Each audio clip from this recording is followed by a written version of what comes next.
Olá pessoal, quero cumprimentar a todos com a paz do Senhor. Eu sou o presbítero Marcelo, congrego na Igreja Evangélica Assembleia de Deus, sou professor de escola dominical há muitos anos.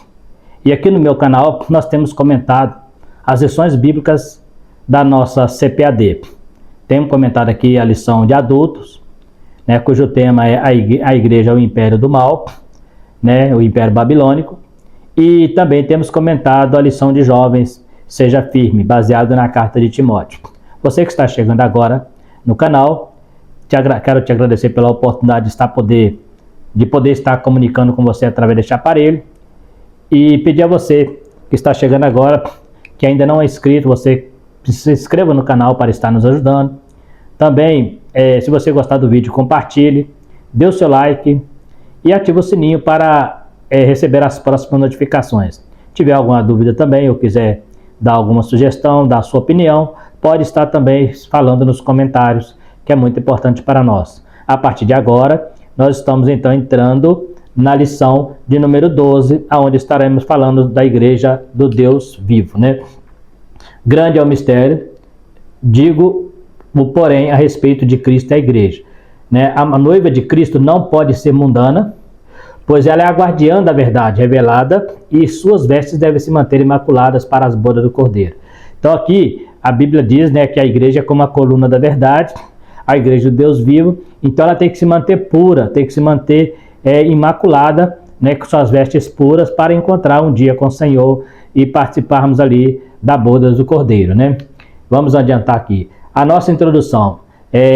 Como vocês já observaram, eu não estou usando a introdução, os tópicos da lição, já estou trazendo comentário usando só os títulos. Então aqui nossa introdução fala: nesta lição abordaremos sobre a igreja, os ataques de doutrinas mundanas à igreja, falaremos sobre isso, as ideologias, veremos também sobre a natureza da igreja, qual é a função da igreja enquanto que igreja aqui na terra, e quais as armas que possui e como usá-las no combate contra o inimigo. Então esse será o tema, o viés do nosso assunto aqui. O que é a igreja? Qual a função da igreja aqui na terra? Quais as armas que essa igreja precisa ter para lutar? E com quem nós devemos lutar? Temos visto pessoas aí lutando com armas erradas e contra as pessoas erradas, porque a Bíblia não manda você lutar contra homens. A Bíblia diz que a nossa luta não é contra a carne nem o sangue, mas contra as hostes celestiais da maldade. Tem gente aí que está fazendo manifestações, fazendo até, já falei em vídeos anteriores, até panelaço. Essas não são as armas da igreja. Nós lutamos contra a força do mal que está por trás das pessoas que praticam o mal. A natureza da igreja do Deus vivo. Casa de Deus, o termo emprestado do Antigo Testamento, onde o termo se refere ao templo judeu. Mas o termo Deus vivo fala dos membros que a compõem. É um contraste aos templos de ídolos pagãos, mostrando que Deus da igreja é um ser pessoal distinto da criação e ao mesmo tempo se relaciona com ela. Uma doutrina que combate também o panteísmo, onde diz que Deus é a natureza e a natureza é Deus. E então nós temos aqui um combate também à ideologia dos templos pagãos, naquela época. Então por isso chama templo do Deus vivo. É um empréstimo do Velho Testamento, porque no Velho Testamento é muito conhecido o templo de Salomão. Depois, nos templos de Jesus, temos o templo de Herodes, que foi o templo de Zorobabel também, depois ampliado por Herodes.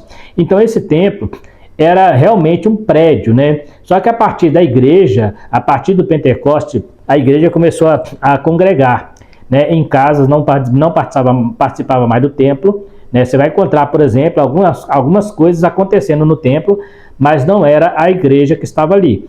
Então, porque a partir de Cristo, nós passamos a ser a morada do Altíssimo. Lá no Velho Testamento, Deus se manifestava no templo. Quando Salomão constrói o templo, Deus fala: meu nome estará nesta casa. E se você orar a mim, virado para esta casa, olha para você ver, Deus falou: meu nome vai estar aqui, diante da arca. Então você orar, observa que Daniel, lá na Babilônia, Daniel orou virado para Jerusalém, onde estavam as ruínas do templo, porque existia uma promessa que se eles estivessem no cativeiro e de lá eles orassem virado para aquela casa, Deus ouviria.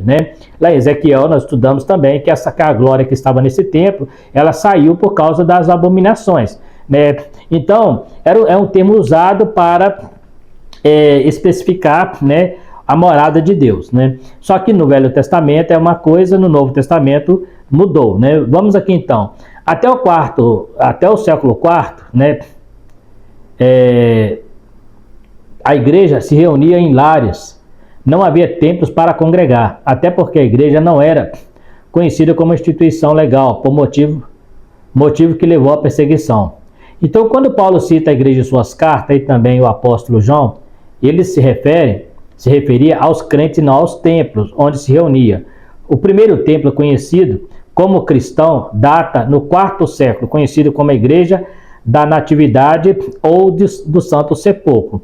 Então, só para vocês entenderem, até o quarto século, a igreja cristã, a igreja primitiva, ela não tinha templo.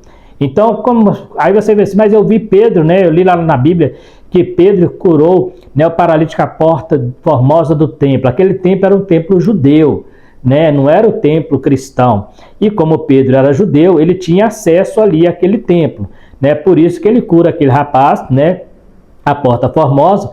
É bom ressaltar que o templo realmente onde Pedro estava, que ele entra para orar, não é a nave onde estava lá. Antes tinha ali a Arca do Concerto, não é ali, era o pátio dos judeus, aonde Pedro e os judeus tinham acesso. Um gentil não podia entrar ali, por exemplo, um grego não podia entrar ali. Então, quando ele cura aquele paralítico à porta do templo chamada Formosa, essa porta era a entrada para o pátio ali, né? Então, mas a igreja não se reunia naquele templo, ali é só judeus. A igreja se reunia nas casas. Observa que o batismo com o Espírito Santo aconteceu num cenáculo, né? Que é uma ampliação de uma casa, uma espécie de um terraço, né? Então, quando Constantino se converte lá para o terceiro século, lá no quarto século, né? Ele se converte entre aspas, porque realmente ele nunca se converteu. Ele só usou o cristianismo para favorecer suas barganhas políticas, suas artimanhas. Então, a mãe dele constrói um templo para o cristianismo e coloca o cristianismo como a religião principal do império, né? Aí, a partir dali começou a igreja perder um pouco o seu foco. A igreja passou a não ser mais a igreja do Deus vivo e passou a ser uma instituição. A partir de Constantino, a igreja começou a perder a sua direção. A igreja então começou a trabalhar, deixar que as impurezas, as falsas doutrinas entrassem dentro dela. Por quê? Porque a perseguição acabou. Então Constantino, quando vem, ele traz mais de 1000 pessoas do seu reino e elas são batizadas, né? Ali sem nenhuma conversão, né? E também trouxe algumas ideias pagãs, né? Alguns segmentos pagãos mudando só o título, né? Mas ele trouxe alguns dias sagrados que era comemorado ao Deus Sol. E aí existe uma história muito longa relacionada a isso aí. Então a igreja não tinha templo. Eu só estou colocando isso aqui para a gente entender como que o que é templo de igreja. Porque hoje nós encontramos muitas pessoas que ainda entendem que a casa de Deus que nós congregamos, a igreja, eles entendem que ali realmente é uma casa de Deus. Ali não é uma casa de Deus, ali é um prédio. Ali só é casa de Deus enquanto estamos lá. Quando nós saímos é um prédio comum, porque Jesus foi bem claro, vós sois o templo do Espírito Santo, né? É melhor, então assim, Paulo, né? Vós sois o templo de Deus, e o Espírito Santo de Deus habita em vós. Se alguém destruir o templo de Deus que sois vós, Deus o destruirá, porque o templo de Deus que sois vós é santo. Então Deus não habita em prédio, habita nas pessoas que o aceitam. Então eu fiz aqui um paralelo, só para vocês entenderem um pouquinho a diferença entre a igreja do Novo Testamento e a igreja do Velho Testamento. Então, no templo, Deus se manifestava através da arca. Isso é fato, é claro, está muito claro, tanto no tabernáculo quanto no templo de Salomão. Era na arca, acima, na tampa do propiciatório, é que Deus se manifestava. Ele descia ali, e ali ele falava com os sacerdotes, lá no tabernáculo, falava com Moisés e com Arão. Na igreja, Deus se manifesta no crente, então Deus não se manifesta no altar. Existem igrejas que ainda acham que o altar é o lugar mais consagrado da igreja, né? E acha que só porque tem um altar ali, né? Tem igrejas que as pessoas até ajoelham em frente ao altar, outros falam que não podem ajoelhar de costa para aquele altar, né? Isso é uma heresia, na verdade uma certa idolatria, até herdada do catolicismo, né? Porque o altar na igreja não representa nada, são as pessoas que estão lá. No Antigo Testamento, Deus estava no meio do povo. No Novo Testamento, Deus está no meio e no crente. Então, ele está no meio da congregação, mas ele está em cada crente individualmente. No Velho Testamento, não. Ele estava só no meio do povo ali, mas ele não estava nas pessoas. No Antigo Testamento, o lugar de adoração era o templo, isso é fato. Por isso que Davi fala, alegrei-me quando me disseram, vamos à casa do Senhor, porque era lá que era o lugar de adorar. Realmente, eles tinham que ir para lá para adorar, né? Era até obrigatório que eles fossem para esse templo. No Novo Testamento, o lugar de adoração é onde estiver 2 ou 3. Jesus já falou que você pode adorar agora a Deus em qualquer lugar, você não está mais preso a templo. Os judeus ainda tinham um certo apego ao templo. Observe que eles falam para Jesus, olha que suntuosa é essa casa, olha a suntuosidade desse templo. Jesus falou assim, não ficará pedra sobre pedra que não seja derribada. Ele estava falando que aquele templo seria destruído, mas Jesus falou que enquanto aquele templo seria destruído, a Bíblia fala que nós somos edificados como na pedra fundamental, na pedra angular que é Cristo. Enquanto aquele templo estava sendo destruído, a igreja estava sendo construída através de Cristo. Então a gente vê aqui alguns paralelos só para a gente ter uma noção. Qual é o caráter da igreja? Agora eu estou falando da igreja do Antigo, do Novo Testamento, a igreja pessoas, a igreja membro. Qual é o caráter? É uma igreja militante na terra e triunfante no céu. O que é uma igreja militante? É uma igreja que não está estagnada, é uma igreja que não está parada. Ela está sempre em movimento, fazendo algo para o reino de Deus. E futuramente ela triunfará sobre todo o pecado, sobre todo o mal e estará com Cristo. Também a igreja visível a Deus e invisível aos homens. Por quê?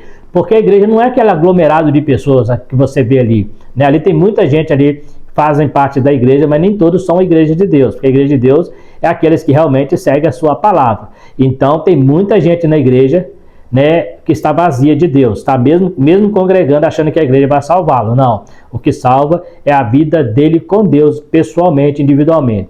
Também a organização física e organismo vivo. Por quê? Porque quando se reúne mais de uma pessoa, há necessidade de organização física, inclusive ministerial. Nós temos casos que os diáconos surgiram quando houve necessidade de cuidar dos órfãos da viúva, uma ação social da igreja. Então isso é uma organização física, né? Então existia sim alguém que cuidava do dinheiro, das ofertas, né?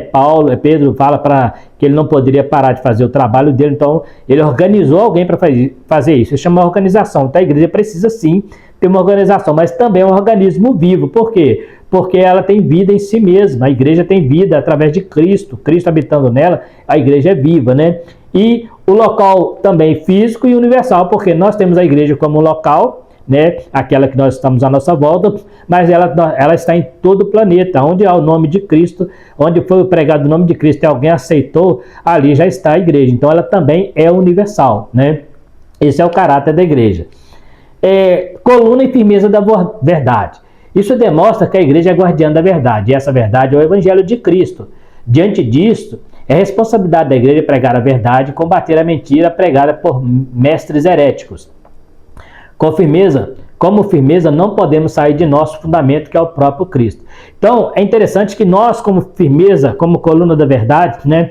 Coluna e firmeza da verdade, nós não só devemos pregar essa verdade, mas combater as mentiras, combater os falsos mestres, combater as heresias que têm tentado entrar dentro da igreja, né? E algumas igrejas já até entraram, né? E ela vem sutilmente, né? Ela vem sutilmente. Observe que lá no paraíso, onde estava Adão e Eva, com certeza um lugar santo, lá aparece Satanás vestido, incorporado em uma serpente, num lugar santo. Quando foi acusado Jó, ele estava também no meio dos filhos de Deus. Então não pasmem vocês, dentro de uma igreja, se tratando de templo, alguém aparecer lá e ser o próprio diabo para tentar desvirtuar a adoração ao culto, o culto ao Senhor. Então tem que tomar cuidado. Mas ele só pode fazer isso na igreja como templo físico.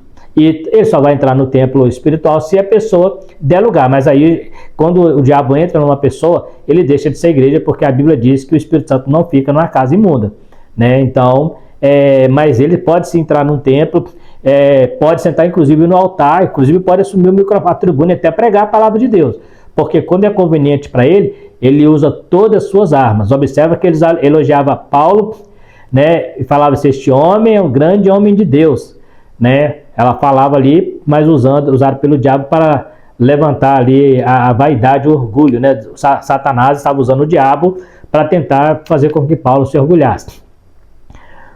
O termo igreja era usado para reuniões entre os gregos, significava chamados para fora. Então, a palavra igreja na Bíblia, sempre que você lê lá, vai aparecer a palavra eclesias, né? Eclésias ou eclesia, né? Que significa igreja. No grego significa uma reunião uma assembleia em que os gregos, né, se reuniam para tratar de assuntos políticos, assuntos relacionados à sociedade. Então, quando reunia ali uma assembleia, né, aquela assembleia era chamada de igreja. Depois, esse termo passou a ser usado pela Igreja de Cristo, que também é uma reunião para tratar de assuntos do reino, né, mas do reino de Deus. A primeira vez que é usado se encontra nas próprias palavras de Jesus. Eu edificarei a minha eclesia, eu edificarei a minha igreja, né? Cada uma dessas 5 palavras carrega a importância doutrinária da igreja. Então, o que Jesus fala? A primeira vez que aparece na Bíblia, Jesus fala, eu edificarei esta igreja. Ou seja, eu também tenho meus chamados para fora, chamados para resolver assuntos do reino. E Jesus é o líder desta igreja, desta eclesia, né? E ele fala, né? Eu edificarei a minha igreja. Olha aqui que interessante. O peso que tem cada palavra dessa expressão de Jesus, dessa frase. A igreja nasce em Cristo, ou seja, só Ele pode fazer isso.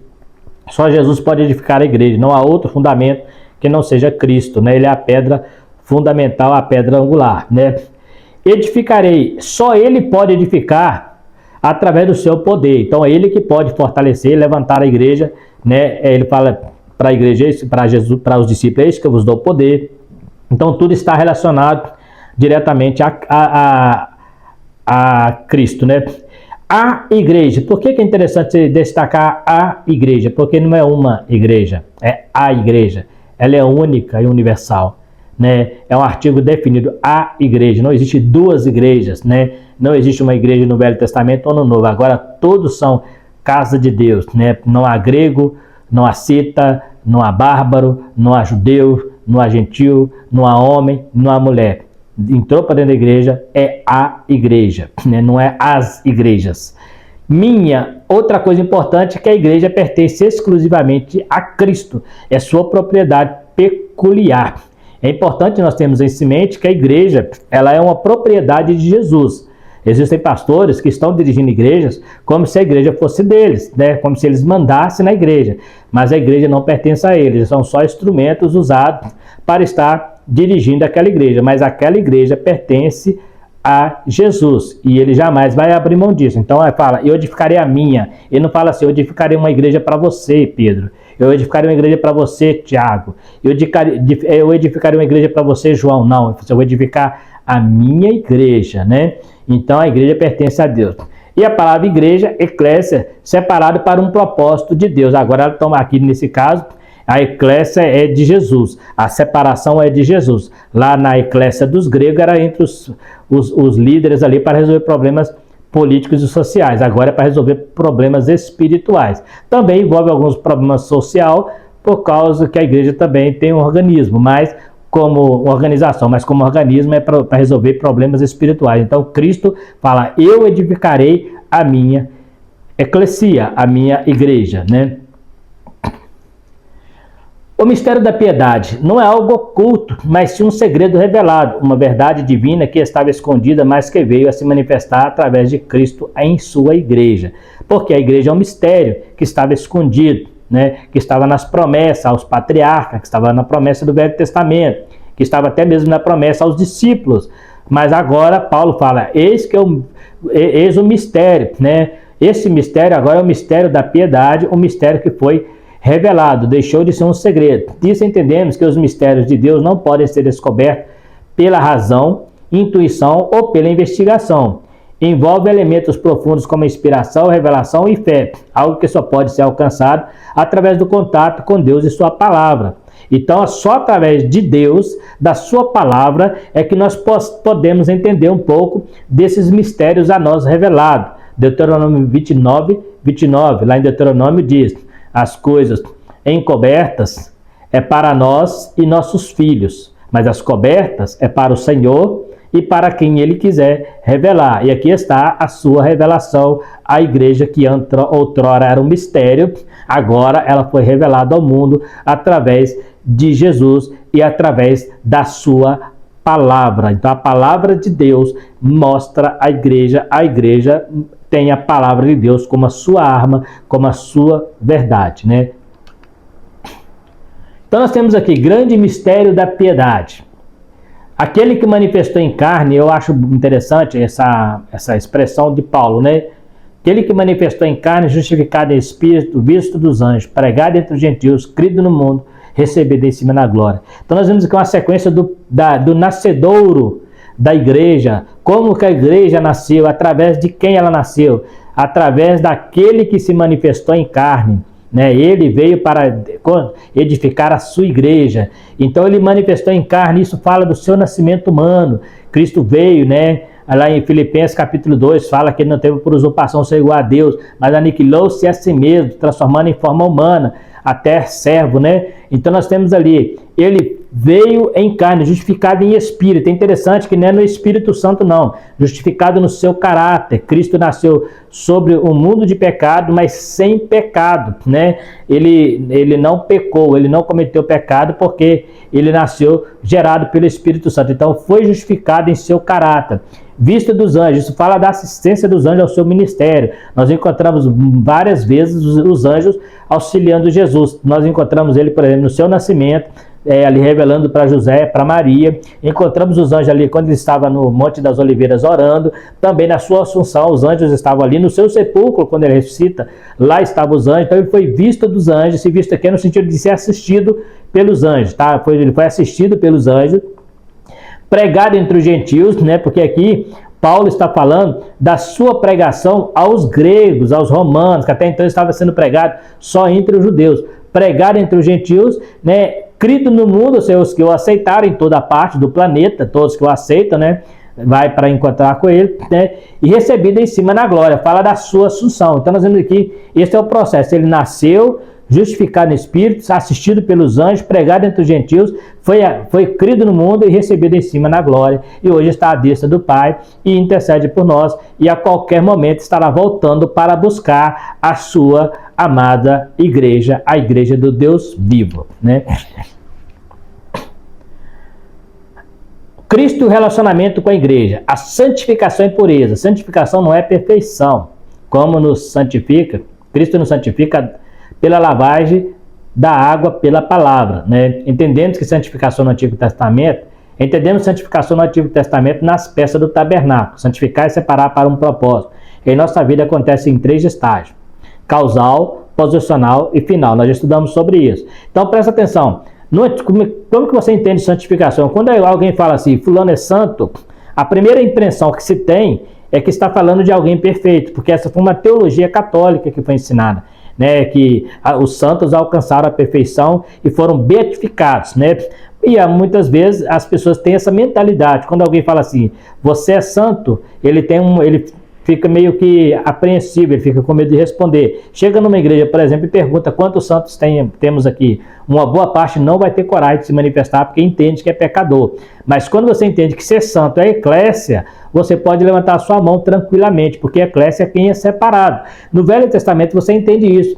As peças do tabernáculo, elas eram santificadas e eram só objetos. Não tinha Espírito de Deus nela, mas era santificada, não podia ser usada para outras coisas. Observe que Nadab e Abiú morreu diante do altar por pegar um fogo que não pertenceu ao altar do holocausto. Então, santificar é separar para um propósito. A igreja está separada para um propósito. Então, mesmo que você cometa pecado, mesmo que você erre, o pecado na sua vida é um acidente, porque você foi santificado para um propósito. Então, se você pode dizer que é santo, santo remido pelo sangue de Jesus. E ela acontece em 3 estágios. Primeira causa, através do sacrifício, né, e pela lavagem da palavra, da água, né? A partir do momento que você se converte, a causa da sua santificação é o Calvário. A posicional é quando você permanece na presença de Deus. Então você viu na santificação que ela é progressiva, nós estudamos sobre isso. Uma santificação que ela vai aumentando a cada dia, até a Bíblia diz que a aurora do justo a luz, como a luz do justo é como a luz da aurora, que vai brilhando, brilhando, brilhando até ser dia perfeito. Então significa de um progresso, né? E no final é quando estaremos com o Senhor, aí a santificação será completa. Aí sim, a santificação final está relacionada à perfeição, porque lá no céu seremos sim perfeitos, santificados e perfeitos diante de Deus. Mas aqui na terra não, aqui na terra, ainda na causal e na posicional, não temos a perfeição. Lá no céu, além de sermos separados para Deus, faremos parte do coro celestial e ali sempre teremos a perfeição também. Gloriosa, irrepreensível. Através de nossa santificação, devemos ver para Cristo, tendo uma vida pautada no caráter transformado. Ser irrepreensível significa viver em vigilância para não pecarmos. Temos que ter uma vida pura diante de Deus. É isso que quer dizer como uma noiva sem mácula. Temos que ter nossas vestes limpas para podermos entrar nas bodas, né? Jesus cita um caso de uma pessoa que entrou na boda e não estava com roupas adequadas e foi expulso das bodas, né? Lá na parábola das bodas. Então, ser santificado, ser irrepreensível, não significa, volto a dizer, uma perfeição, mas uma vigilância. Você procurar estar sempre atento para que você não venha causar escândalo, não venha tropeçar em coisas erradas, não é tropeçar no pecado, né?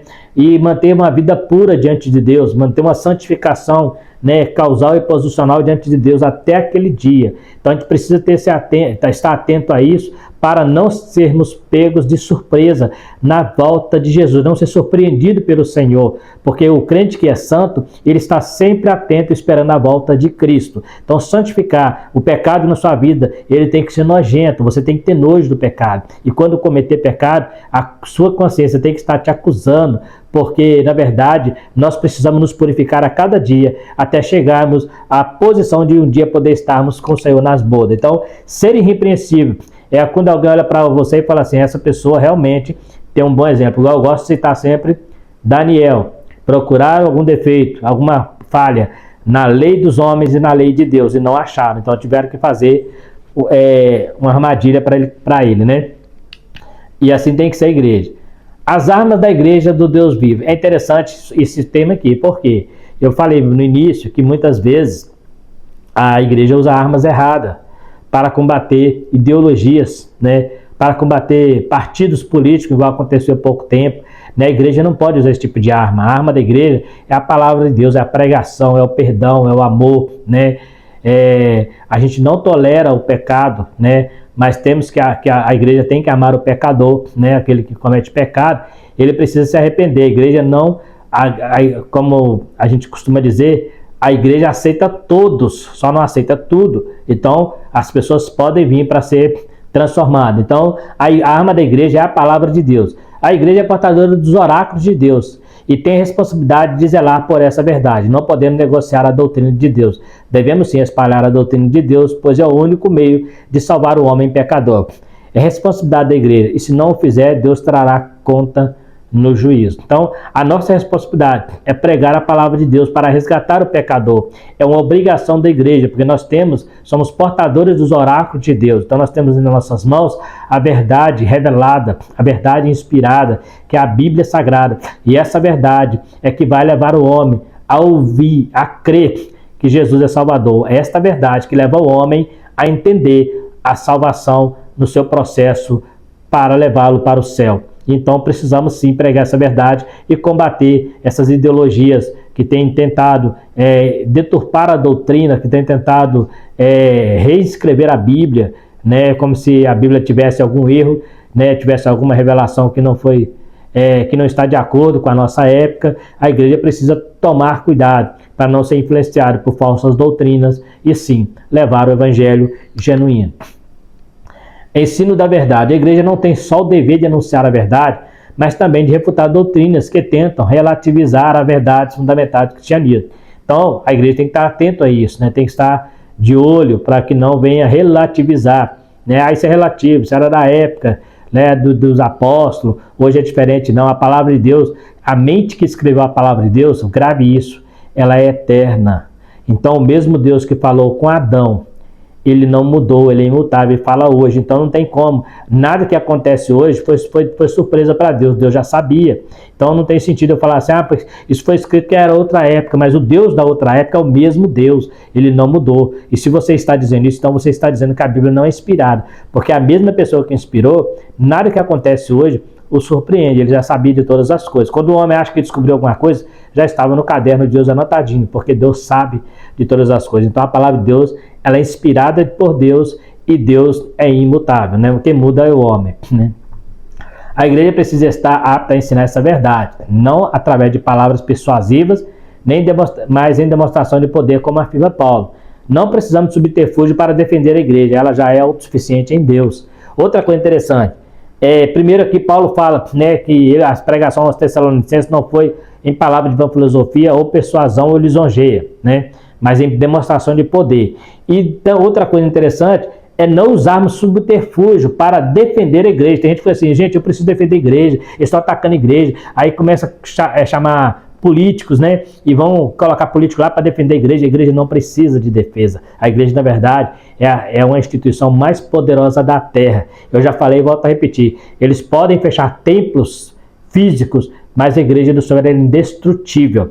Pode se levantar contra ela quem quiser, mas não vai destruir a igreja. Então a igreja não precisa de defesa, né? Eu não preciso de defender a igreja diante das políticas. E eu quero dizer uma coisa, por mais que você fale, mas nós precisamos de alguém lá para estar nos ajudando. A igreja não precisa desse tipo de ajuda. A única ajuda que a igreja precisa é a presença de Deus nela, é o Espírito Santo atuando nela. Esta é a maior força da igreja. No Velho Testamento, eles só prendiam os apóstolos quando Deus deixava. Observa que Pedro foi liberto da prisão milagrosamente. Paulo já não foi, Paulo ficou preso, né?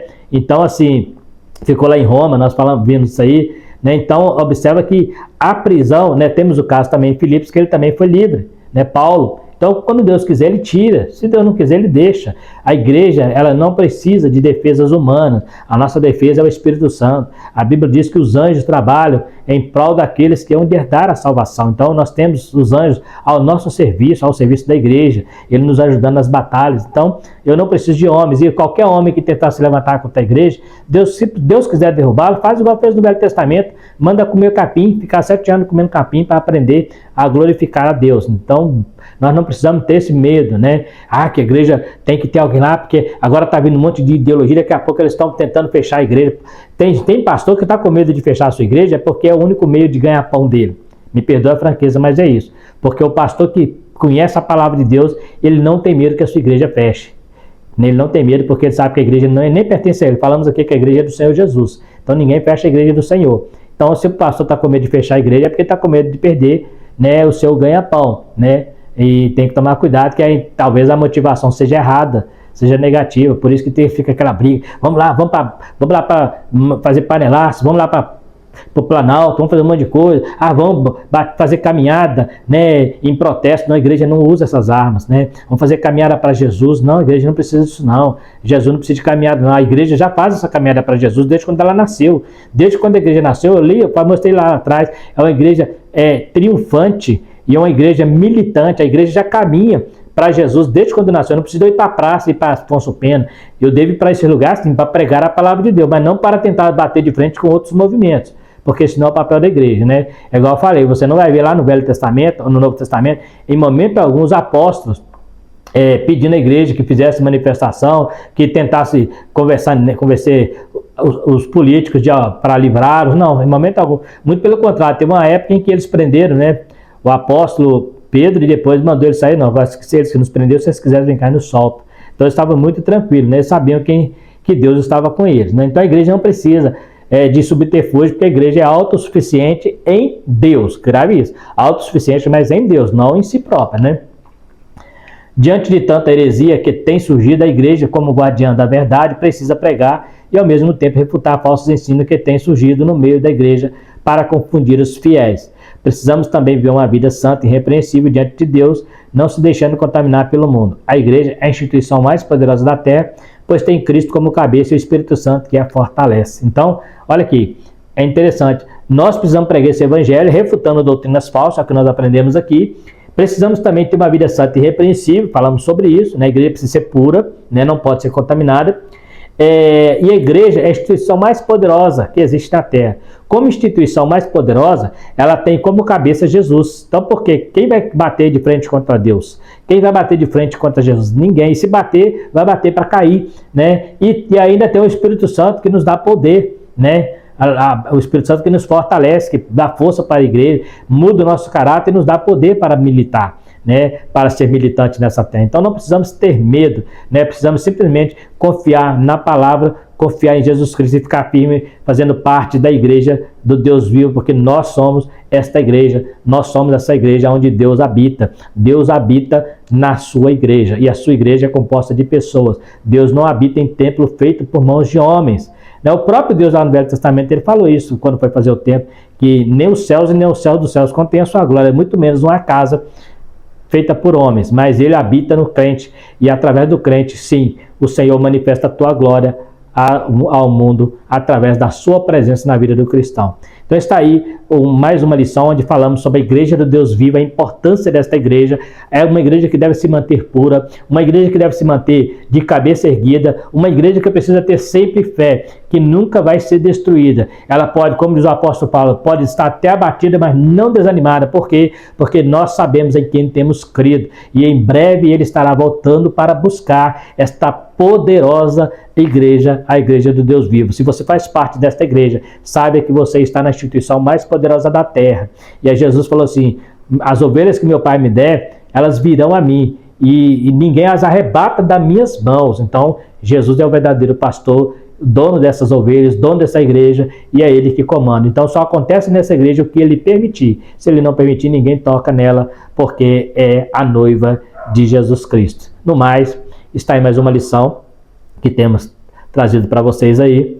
Quero agradecer você que ficou até o final do vídeo, né? Se você tem gostado deste assunto, né, desta lição, compartilhe com seus amigos, com quem você conheça. Também dê o seu like para estar nos ajudando, né? Se inscrevendo no canal, né?